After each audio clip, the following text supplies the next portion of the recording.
Hello दोस्तों। कैसे हो आप लोग। आज हम लोग देखने वाले हैं 12वीं क्लास के ज्योग्राफी। चैप्टर नंबर 3 होगा, जिसमें चैप्टर का नाम है मानव विकास। इस चैप्टर का 2 वीडियो अपलोड कर दिया गया है, ये तीसरा वीडियो और अंतिम वीडियो होगा। इस चैप्टर में मानव विकास के चैप्टर में जितना भी पूरा टॉपिक में ऑब्जेक्टिव टाइप क्वेश्चन बनने वाला होगा, तो सारा का सारा ऑब्जेक्टिव टाइप वन लाइनर के रूप में आपको अंत में दे दिया जाएगा। तो पूरे वीडियो को सही से वॉच करना है, ताकि आपको पूरा का पूरा क्लास में ही याद हो जाए, और एक दो बार रिविजन कर लेंगे, पूरा का पूरा क्लियर हो जाएगा कॉन्सेप्ट। तो देखते हैं इस क्लास में अपना कौन सा टॉपिक रहने वाला है। तो हम लोग देखने वाले हैं मानव विकास का मापन। यहाँ से अपना टॉपिक आज आज का चालू होने वाला है, मानव विकास का मापन। तो देखते हैं इस टॉपिक में क्या क्या है, बातें क्या क्या है। मानव विकास सूचकांक, जिसको इंग्लिश में बोलेंगे ह्यूमन डेवलपमेंट इंडेक्स। मानव विकास सूचकांक स्वास्थ्य, शिक्षा और संसाधन तक पहुंच जैसे प्रमुख क्षेत्र में निष्पादन के आधार पर देश का क्रम तैयार किया जाता है। इसका कहने का मतलब ये है कि मानव विकास सूचकांक, ह्यूमन डेवलपमेंट इंडेक्स एचडीआई, जिसको शॉर्ट फॉर्म में बोलेंगे एचडीआई, इसका जो ये जो जारी करता है किसी देश का रैंक, वो किस किस आधार पर जारी करता है। किसी देश के लोगों का स्वास्थ्य के ऊपर, उस देश के ऊपर जो शिक्षा है, उस देश में जो शिक्षा है लोगों का, उसके ऊपर, और लोगों का संसाधन तक पहुंच, इस तीनों क्षेत्र के को माप करके रैंक तैयार किया जाता है। तो समझ में आया कैसे कि मानव विकास सूचकांक एचडीआई जो ये करता है, रैंक तैयार करता है किसी भी देश का, वो स्वास्थ्य पर, शिक्षा पर और संसाधन, लोगों का संसाधन तक पहुंच पर ये रैंक जारी करता है। अगला पॉइंट देखते हैं। ये क्रम जो होता है, किसी भी देश का जो क्रम होगा, वो 0 से 1 के बीच में स्कोर होगा। ये क्रम 0 से 1 के बीच के स्कोर पर क्या होता है, आधारित होता है, जो देश के मानव विकास के महत्वपूर्ण सूचकों, मानव विकास के महत्वपूर्ण सूचकों में अपना रिकॉर्ड प्राप्त करता है। और लोग देश का जो रैंक होगा, किसके किसके बीच में होगा, 0 से लेकर के 1 के बीच में। तो इस 0 जो होगा वो सबसे निम्न स्तर वाला देश होंगे, और जो 1 रैंक जिसका होगा वो सबसे अच्छा होगा। वहां पे स्वास्थ्य भी अच्छा होगा लोगों का, शिक्षा भी अच्छा होगा, और लोगों का संसाधन तक पहुंच भी होगा।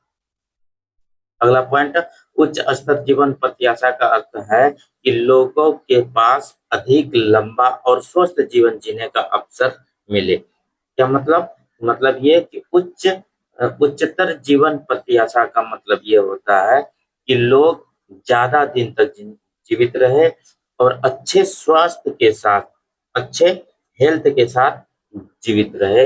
ये है क्या, जीवन प्रत्याशा का अर्थ।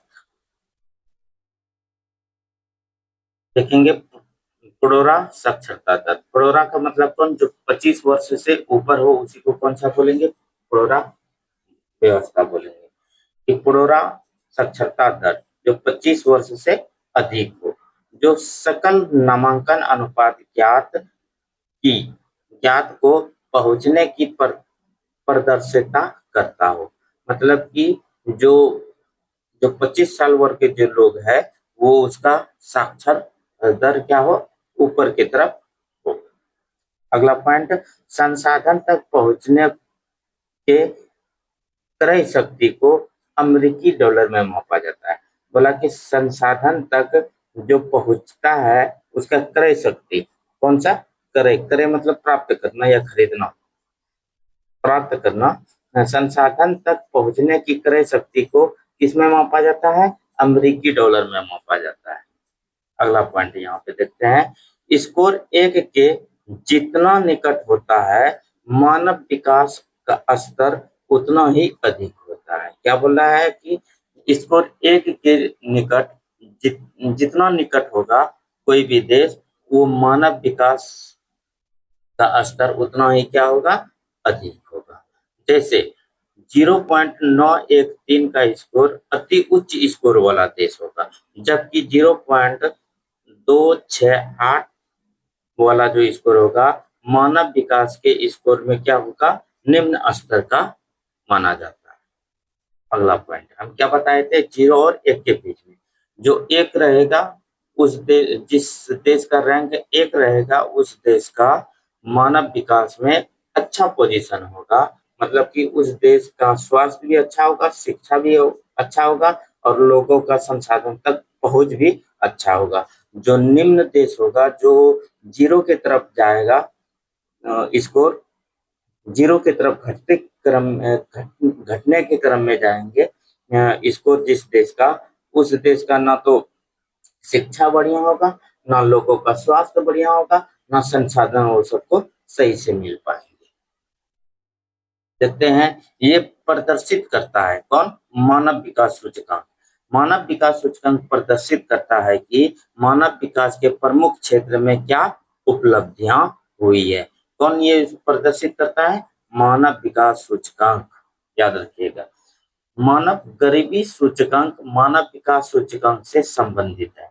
मानव गरीबी सूचकांक जो है, मानव गरीबी सूचकांक जो है मानव विकास सूचकांक से संबंधित है।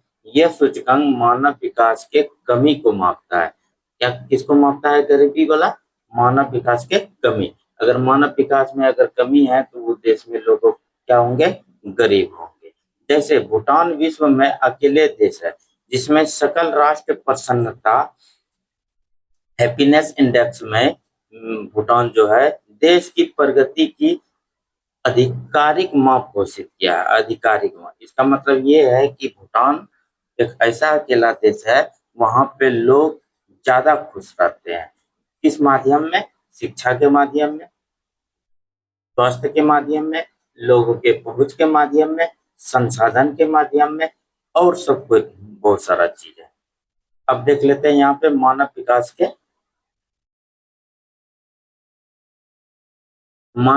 के मापन की शुरुआत कैसे हुआ। मानव विकास की मापन की शुरुआत इसके बारे में देख लेते हैं।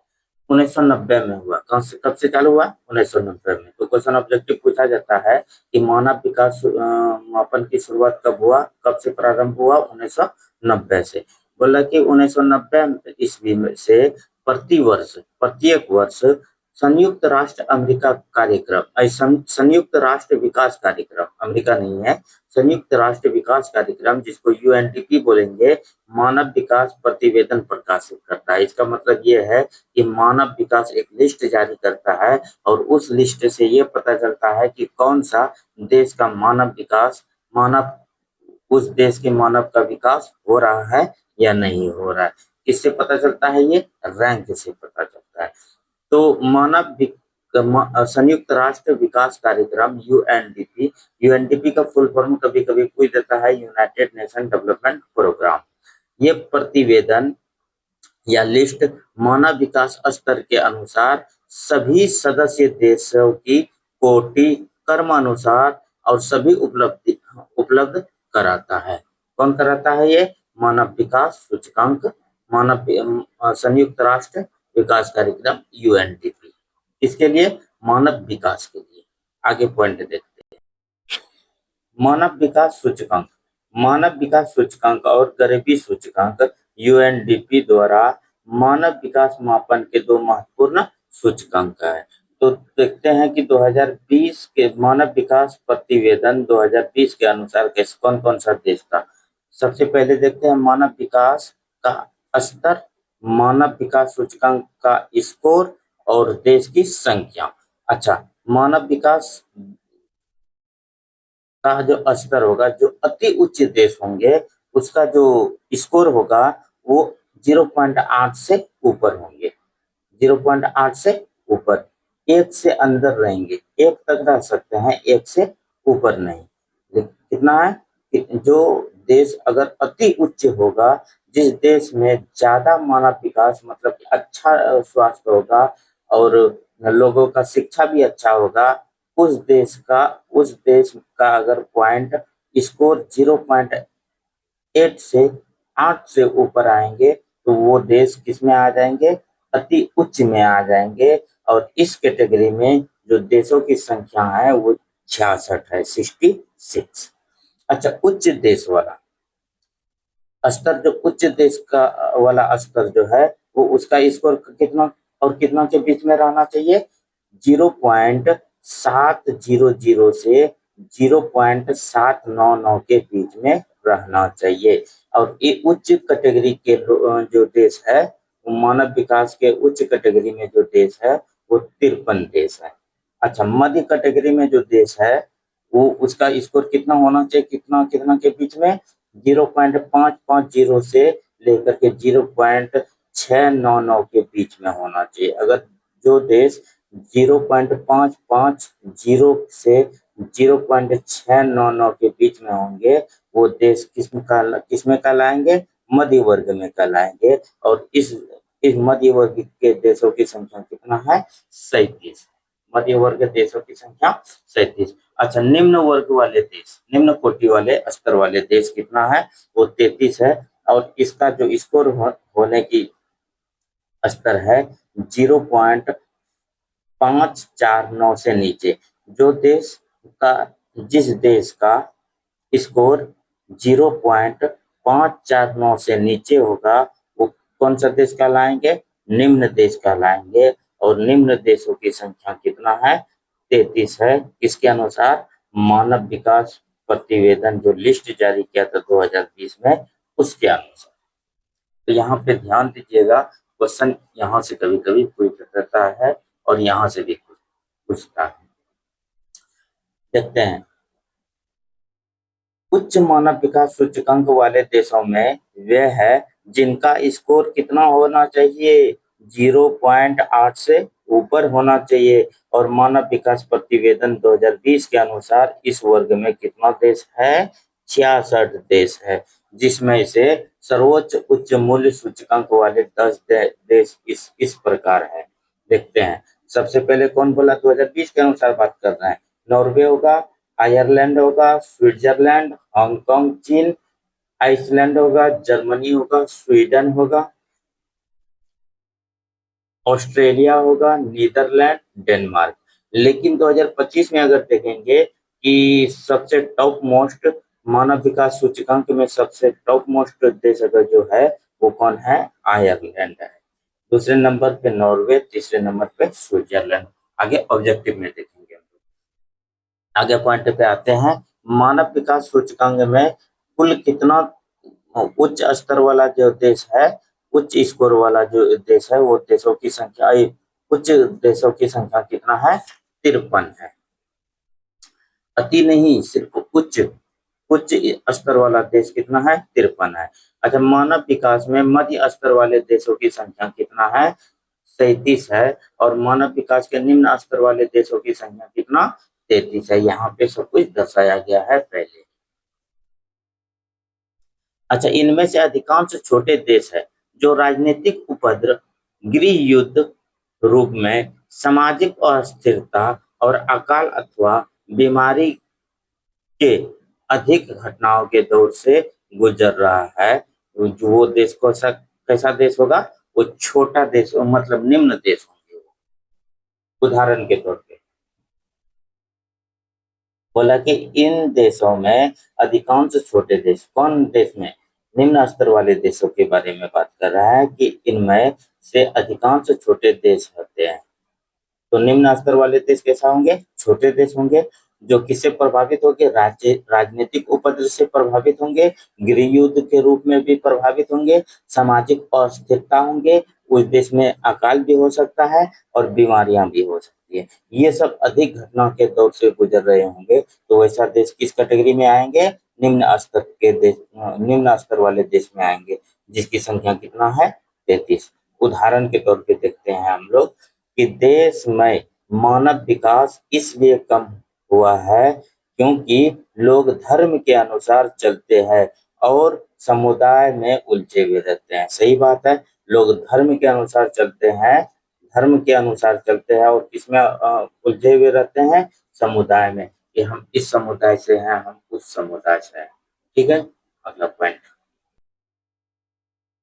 अब यहाँ पे आ जाते हैं हम लोग इस पूरे चैप्टर का मेन इम्पोर्टेंट टॉपिक ये है, जो क्वेश्चन पूछने की संभावना है, वो भी 5 नंबर का क्वेश्चन, लॉन्ग क्वेश्चन जिसको बोलते हैं। मानव विकास के अनुसार देश कैसे मजबूत होता है, इसके बारे में बोलेगा, चर्चा करें या इस पे इसके बारे में लिखें। देखते हैं मानव विकास के, सबसे पहले तो इसमें क्या करना है कि मानव विकास का इंट्रोडक्शन देना है, जिसको भूमिका बोलते हैं, जिसको परिचय बोलते हैं, वो परिचय देना है। वो परिचय आप दे देंगे, उसके बाद यहाँ से लिखेंगे, क्योंकि परिचय इससे पहले वाले वीडियो, फर्स्ट वाले वीडियो में परिचय, मानव विकास के परिचय के बारे में बताया है। तो देख लेते हैं डायरेक्ट यहीं से कि मानव विकास के उच्च स्तर वाले देश सामाजिक सेक्टरों में अधिक निवेश करते हैं। किस सेक्टर में? सामाजिक सेक्टर में। इसका मतलब ये कि समाज के बारे में इस देश के सरकार ज्यादा सोचते हैं और राजनीतिक उपद्रव और अस्थिरता से स्वतंत्र रहते हैं। इसका मतलब कि राजनीतिक उपद्रव और अस्थिरता से दूर रहते हैं, पर्याय मतलब हमेशा दूर रहते हैं। इन देशों में संसाधन का वितरण सबके लिए समान होता है। और बोल रहा है कि जो मानव विकास के सूचकांक में जो देश रहते हैं, सबसे टॉप मोस्ट देश रहते हैं, उसमें जो लोगों तक जो संसाधन का वितरण होता है सबके लिए बराबर होता है। गरीब अमीर, हिंदू मुस्लिम, ये सब कुछ नहीं देखता है, सब बराबर है। अच्छा, दूसरी ओर मानव विकास के निम्न वाले देश सामाजिक सेक्टरों के बजाय बॉर्डर एरिया पर ज्यादा खर्च करते हैं। सामाजिक सेक्टर पर खर्च नहीं करके किस पे खर्च करता है? बॉर्डर एरिया पे खर्च करता है। सही बात है। देखते हैं कैसे सही बात है कि दूसरी ओर मानव विकास के निम्न वाले देश सामाजिक सेक्टरों के बजाय बॉर्डर एरिया पर ज्यादा खर्च करते हैं। यह दर्शाता है, कौन रखते हैं, यह दर्शाता है कि देश राजनीतिक अस्थिरता वाले क्षेत्र में पड़ते हैं और त्वरित अधिक विकास प्रारंभ नहीं हो पाता। त्वरित का मतलब जल्दी, त्वरित का मतलब क्या होता है? जल्दी। अधिक विकास नहीं हो पाता। सही बात है। राजनीतिक अस्थिरता में उलझे रहेंगे तो समाज के ऊपर कैसे ध्यान देंगे? अगर समाज के ऊपर नहीं ध्यान देंगे तो लोग शिक्षित कैसे होंगे? लोगों का बीमारी कैसे दूर होगा? लोगों को संसाधन कैसे पहुंचेगा? गुण में धनात्मक परिवर्तन विकास का सबसे उचित वर्णन है। गुण में धनात्मक परिवर्तन विकास का सबसे उचित वर्णन है। अगला पॉइंट, मानव विकास। क्या बोल रहा है? मानव विकास की अवधारणा डॉक्टर महबूबुल हक ने 1990 में दिया था। इन अर्थशास्त्रियों ने मानव विकास सूचकांक निर्मित किया है। सही बात है। देखते हैं, सशक्तिकरण में अपने विकल्प चुनने के लिए शक्ति प्राप्त करना। क्या बोल रहा है? सशक्तिकरण में अपना विकल्प चुनने के लिए क्या प्राप्त करना? शक्ति प्राप्त करना, जिससे लोग अपने अनुसार सामाजिक और आर्थिक दृष्टि से पिछड़े हुए समूहों को क्या मिल सके? सशक्तिकरण करना पड़े या शक्ति प्राप्त हो उसे। एक बार फिर इसको देख लेते हैं। सशक्तिकरण में अपने विकल्प चुनने के लिए शक्ति प्राप्त करना तथा सामाजिक और आर्थिक दृष्टि से पिछड़े हुए समूहों को सशक्तिकरण करना। अगला पॉइंट देखते हैं, मानव विकास सूचकांक के आधार पर किसी भी देश में स्वास्थ्य, शिक्षा और संसाधन तक पहुंच के आधार पर देश का क्रम तैयार करना किया जाता है। ये भी क्या है? मानव विकास सूचकांक मजबूत होने का एक तरीका है कि मानव विकास सूचकांक के आधार पर किसी भी देश के स्वास्थ्य, लोगों का शिक्षा और लोग संसाधन तक पहुंच के आधार पर देश का क्रम तैयार किया जाता है। अगला पॉइंट देखेंगे कि मानव विकास सूचकांक में देश का क्रम 0 से 1 के बीच में स्कोर पर आधारित होता है। अगला पॉइंट, संयुक्त राष्ट्र विकास कार्यक्रम यूएनडीपी की स्थापना कब हुआ था? 1995 में, तथा मुख्यालय इसका कहाँ पे है? न्यूयॉर्क में। अच्छा, यूएनडीपी का उद्देश्य क्या है? गरीबी देशों को मदद करना, गरीबी को हटाना, भूखमरी और कुपोषण जैसे समस्याओं का समाधान करना। ये किसका उद्देश्य है? यूएनडीपी का। अब आ जाते हैं पूरे चैप्टर का एकदम निचोड़ जिसको बोलते हैं, जहां से ऑब्जेक्टिव पूछा जाएगा। अगर ये पूरा कर लेंगे तो एक भी ऑब्जेक्टिव इस चैप्टर से नहीं छूटेंगे। ऑब्जेक्टिव पॉइंट है, मानव विकास का अर्थ क्या होता है? गुणवत्ता में सुधार लाना। गुणवत्ता में क्या लाना? सुधार लाना। दूसरा पॉइंट, मानव विकास में वृद्धि चिन्ह जो होता है वो धनात्मक भी हो सकता है और ऋणात्मक भी हो सकता है।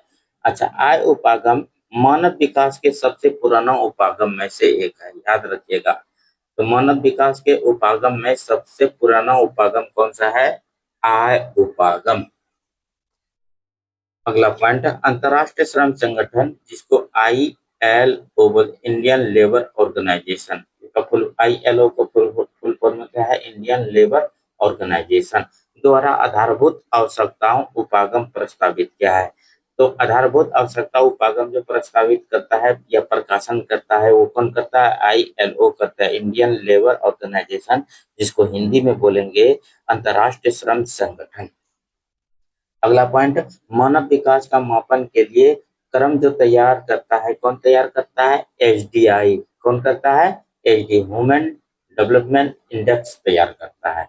2025 के अनुसार मानव विकास सूचकांक में आइसलैंड, हम पहले भी बताए थे कि आइसलैंड सबसे प्रथम स्थान पे है, जिसका स्कोर 0.972, और बताए थे जिस देश का 0.8 से स्कोर ऊपर होंगे, जिसका स्कोर ऊपर होंगे वो देश अति उच्च में कहलाएंगे। अच्छा, दूसरे नंबर पे नॉर्वे, तीसरे नंबर पे स्विट्जरलैंड। 2025 के अनुसार मानव विकास सूचकांक में पहला स्थान आइसलैंड, दूसरा स्थान नॉर्वे, तीसरा स्थान स्विट्जरलैंड। अब देखते हैं यहाँ मानव विकास में कुल देशों की संख्या कितना है? 193 है, जिसमें से भारत का स्थान 130 है और स्कोर 0.685 है। अगला पॉइंट, मानव विकास सूचकांक दीर्घ जीविता मतलब लंबा जीवन जीना, ज्यादा दिन तक जीना। अच्छा, ज्ञान आधार और ज्ञान को प्राप्त करना, उच्च जीवन स्तर, उसका जीवन स्तर क्या होना? लिविंग ऑफ स्टैंडर्ड क्या होना? ऊंचा होना, मतलब कि अच्छे से अपना जीवन व्यतीत करना के रूप में जाना जाता है। मानव विकास सूचकांक दीर्घ जीविता, ज्ञान आधार और उच्च जीवन स्तर के रूप में जाना जाता है। तो ऑब्जेक्टिव देख लीजिएगा, यहाँ से बनने की संभावना है। अच्छा, विश्व खुशहाली में भारत जो है, भारत 118 स्थान पर है। कितना देश में? 147 देश में कितना स्थान पर? 118 स्थान पर। अच्छा, सतत विकास में भारत जो है कितना? 99 स्थान पे है, और कितने देशों में? 100 देशों में से कितना स्थान पर? 99 स्थान पर। अगला पॉइंट, मानव विकास सूचकांक में भारत में सबसे शीर्ष स्थान पर अगर मानव विकास सूचकांक में बात करेंगे तो केरल सबसे शीर्ष स्थान पे है।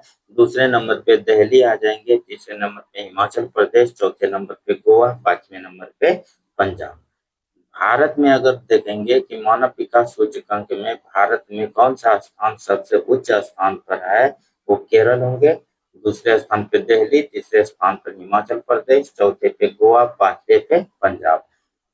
दूसरा पॉइंट, मानव विकास में सबसे कम स्कोर वाला राज्य जो होगा बिहार होगा, और तथा नीचे से दूसरे स्थान पे कौन होंगे? झारखंड होंगे। अगला पॉइंट, 2011 के अनुसार झारखंड की साक्षरता दर जो होगा 66.41%। पूरे झारखंड की साक्षरता दर 66.41%, जिसमें से पुरुष की साक्षरता दर जो होगा 76.84% और महिलाओं की 55.42% होंगे। अतः झारखंड की साक्षरता दर 2011 के अनुसार, जनगणना के अनुसार 36 राज्यों में से कितना था? 32वें स्थान पे था। तो आप बोलेंगे कि 36 राज्य तो है नहीं, 28 राज्य है। ये यूनियन टेरिटरी जिसको केंद्र शासित प्रदेश बोला जाता है, वो मिला करके बात करता है कि झारखंड का जो साक्षरता दर है 2011 के अनुसार 32वें स्थान पे है 36 राज्य। अच्छा, अगला पॉइंट 2011 क्या है, जनगणना के अनुसार बिहार की साक्षरता दर 61.8% है, जिसमें से पुरुष की साक्षरता दर 71.2% और महिलाओं की साक्षरता दर 51.5% है। 2011 के जनगणना के अनुसार उत्तर प्रदेश की साक्षरता दर जो है 67.68, इसको 67-68 भी बोल सकते हैं, लेकिन पॉइंट के बाद सिंगल डिजिट में काउंट होता है।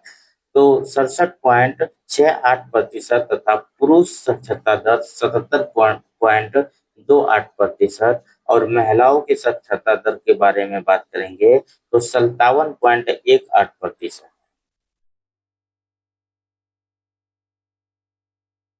2025 में सबसे साक्षर राज्य जिसको अगर घोषित किया गया है वो तो मिजोरम है, और मिजोरम का जो प्रतिशत है साक्षर का प्रतिशत वो 98.2। तो सोचो कि किसी भी राज्य में अपने आप में कोई 100% होंगे, 100% में 100% में 98.2% साक्षर है। अच्छा, 2011 के जनगणना के अनुसार भारत का साक्षरता दर जो होगा, भारत का साक्षरता दर 2011 की जनगणना के अनुसार पूरे विश्व में भारत का साक्षरता दर वो 74.04% है, 74.04%। तो आज ये चैप्टर समाप्त हो गया है। आप लोगों को कैसा लगा कमेंट में बताएंगे, और जो भी कमी हो रहा है उसके बारे में भी बताएंगे ताकि हमको सुधारने का मौका मिले। और जो भी स्टूडेंट नया है या वैसे तो चैनल भी नया है, इसमें कोई बड़ी बात नहीं। जो भी स्टूडेंट देख रहे हैं अपने दोस्तों तक इसको भेजें, जिससे ज़्यादा से ज़्यादा उसको भी फायदा हो और आपको भी फायदा हो। कोशिश ये रहेंगे कि एग्जाम टाइम आने से पहले सारा का सारा चैप्टर, सभी आर्ट्स क्लास के सभी बुक का कंटेंट प्रोवाइड कर दिया जाएगा, जिसमें से सब सब्जेक्ट होंगे, इकोनॉमिक्स भी होंगे, हिस्ट्री भी होंगे, ज्योग्राफी भी होंगे, पॉलिटिकल साइंस भी होंगे, होम साइंस भी होंगे, सोशियोलॉजी भी होंगे, साइकोलॉजी भी होंगे, सारा का सारा सब्जेक्ट इसमें प्रोवाइड किया जाएगा। और इसमें खाली 12वीं क्लास का नहीं, 11वीं क्लास का भी, 10th क्लास का, 9th क्लास का, 8, 7, 6 सब क्लास का वीडियो अपलोड किया जाएगा। या पेन पेपर पे वीडियो अपलोड करें या फोन पे डायरेक्ट करें, अभी जैसे जैसे होगा वैसे वैसे अपलोड करते जाएंगे। कभी कभी डिजिटल बोर्ड का भी अपलोड कर देते हैं, क्योंकि जहाँ पे हम पढ़ाते हैं वहाँ पे भी वीडियो शूट करके अपलोड कर दिया जाता है। तो थैंक यू।